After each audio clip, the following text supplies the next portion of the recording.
Chapter 11. We are ready to enter the library.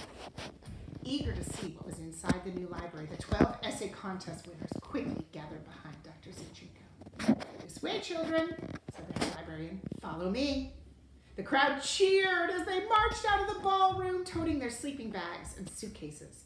There was more cheering, plus some hooting and hollering, when they reached the hotel lobby and went out the revolving doors into the street. The new public library, with its glistening gold dome, took up half a downtown block, its back up against an old-fashioned office tower.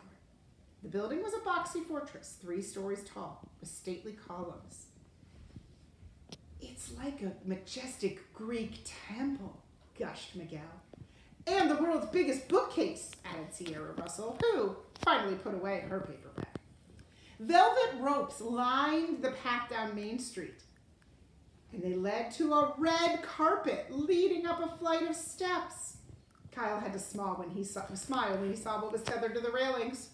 Balloons! A big bruiser, maybe 6'4", 250 pounds, in sunglasses and a black sports coat, stood in front of the library's circular door. It had several large valve wheels, like you'd see on a submarine hatch. The burly guard wore his hair in long, ropey dreadlocks. "What's with the door?" asked Haley Daly, who, of course, had pushed her way to the front. "It looks like it came from a bank vault or something." "It is the door from the Gold Leaf Bank's walk-in vault," said Dr. Zinchenko. "It weighs 20 tons. Kyle nodded. He was impressed.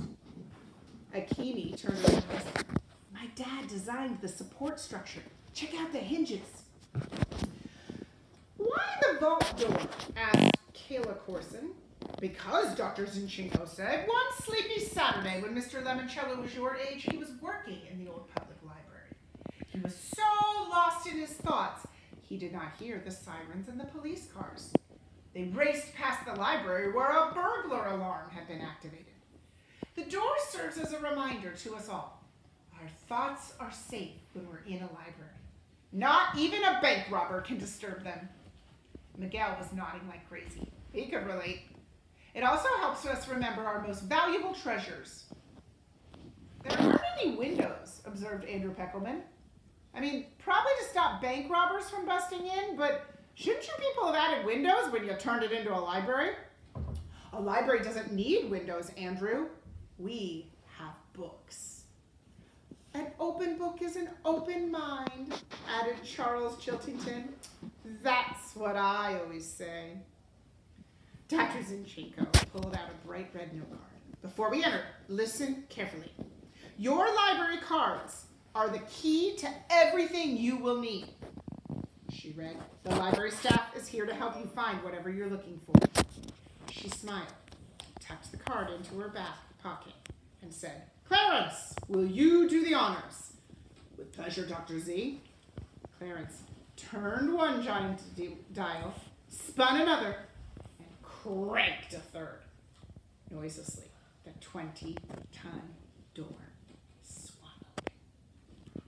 The first thing Kyle could see inside the library was a trickling fountain in the grand foyer of brilliant white marble. The fountain featured a life-size statue of Mr. Lemoncello standing on a lily pad in a reflecting pool 10 feet wide. His head tilted back and water spurted out of his mouth in an arc. Kyle noticed a quote chiseled on the pedestal. "Knowledge not shared remains unknown. Luigi L. Lemoncello." Beyond the fountain, through an arched walkway, was a huge room filled with desks. "Clarence?" Clarence hauled the heavy door shut. Kyle heard the whir of spinning wheels, the clink of grinding gears, and a reverberating clunk. "Wow," said Miguel. "Talk about a lock-in." "Very well, Clarence. I'll be in the control center, Dr. Z," said the security guard. Clarence disappeared. So they just closed the vault door. They are locked in the library. "Now then, children, if you will follow me to the rotunda reading room." As the rest of the group filed into the gigantic room, Kyle checked out a display. A sign over it said, "Staff Picks, our most memorable reads," and a dozen books were lined up on 4 shelves. We have that in New Albany. We have the Staff Picks, which are sometimes the books I pick to read. One cover in the middle of the bottom row caught Kyle's eye. It showed a football player wearing a number 19 jersey. Kyle made a mental note of the title. "In the pocket, Johnny Unitas and me." Tomorrow morning when the lock-in was over, he was going to use his library card and check it out for his big brother, Mike. Wow. Everybody gasped as they walked in the rotunda room. Rotunda, remember, means that big round dome ceiling. The entire underside of the dome looked like the space from the Hubble telescope. A dusty spiral nebula billowed up. A galaxy of stars twinkled, and meteorites whizzed across the ceiling. Oh, the space imagery on the ceiling dissolved into 10 distinct panels. "Those are the 10 categories of the Dewey Decimal System," whispered Miguel, sounding awestruck. "See that panel with Cleopatra, the guy mountain climbing, and the Viking ship?